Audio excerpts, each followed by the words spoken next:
नया वित्तीय वर्ष शुरू होने वाला है। ज्यादा दूर नहीं और न ही लोकसभा चुनाव दूर हैं। ऐसे में यूपीए 2 सरकार के वोट ऑन अकाउंट में रियल एस्टेट इंडस्ट्री के खाते में कुछ खास नहीं आया। अब उसे इंतजार है चुनाव के बाद आने वाले पूरे बजट का, ताकि उसकी कुछ मांगे पूरी हो सकें।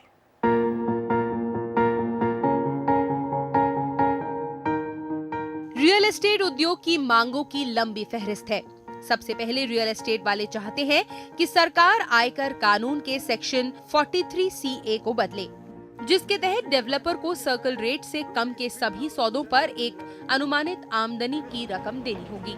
अगर कोई डेवलपर मकान बेचता है जिसकी सर्कल रेट के हिसाब से तय स्टैंप ड्यूटी बिक्री की रकम से ज्यादा है, तो सेक्शन 43CA के तहत स्टैंप ड्यूटी के आधार पर ही टैक्स जोड़ा जाएगा।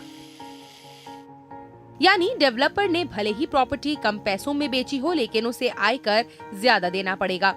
इस कानून से उन सौदों पर भी असर पड़ा है जो कई साल पहले किए गए थे। Certain agreements or certain sale which happened in 2008-2009, but the agreements were registered today.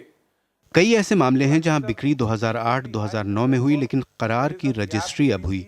दाम बढ़े हैं, इसलिए सर्कल रेट और जिस रेट पर सौदा हुआ था उसमें काफी अंतर है। Because of which again this provision is applicable, but on a very large scale basis, I think the price at which the developer is selling today is more or less more than the stamp duty value.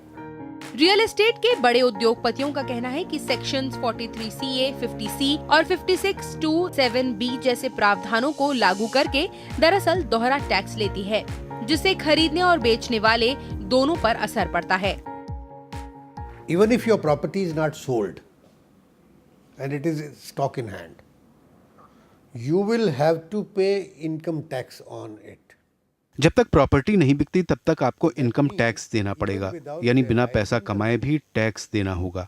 Property खरीदने वाला अगर बेचता है तो उसके पास जो पैसे आए और आपकी बुक में है, इसलिए खरीदार और बेचने वाले दोनों को टैक्स देना होगा।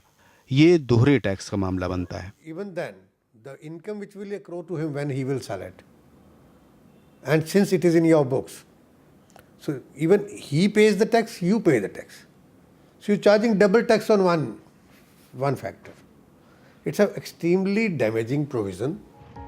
टैक्स के कानूनों को आसान बनाने की मांग रियल एस्टेट उद्योग एक अरसे से कर रहा है, लेकिन आर्थिक मंदी और बढ़े हुए वित्तीय घाटे को देखते हुए लगता नहीं कि ये मांगे जल्दी पूरी होंगी।